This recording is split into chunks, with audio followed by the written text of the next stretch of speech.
وإذا حملت إلى القبور جنازة فاعلم بأنك بعدها محمول.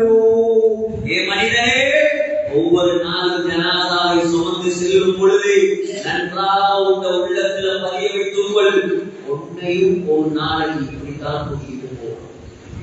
உண்மையா பொய்யா? உண்மையா பொய்யா?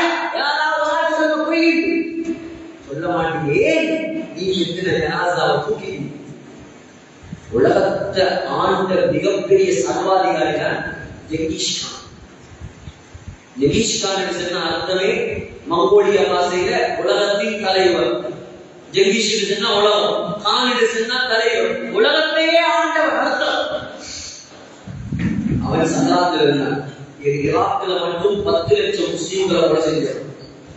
ஈராக்ல மட்டும் 10 லட்சம், பகுதாதுல 10 லட்சம் முஸ்லீம்கள். அதுக்கு அடிப்படை காரணம் முஸ்லீம்கள் தான். தாத்தாரியருடைய வரலாறு கடிப்பாடமா நடத்த வேண்டிய வரலாறு. எடுத்து பாருங்க, படிச்சு பாருங்க, உலகமாக படிச்சு. தாத்தாரியருடைய வரலாறு. ஜெங்கிஸ் கான் முஸ்லீம்களுக்கு ஆபத்து அநியாயம் செய்யல.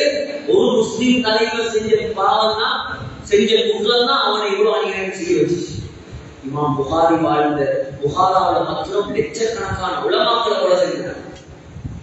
குடிச்சு குடிச்சு கொலை செஞ்சு கடைசியா அவர் என்னதான் கொலை செஞ்சா அவர் சாதாரண உலகத்துல எவ்வளவு பெரிய சர்வாதிகாரி அவருக்கு போகத்தானே வேணும்.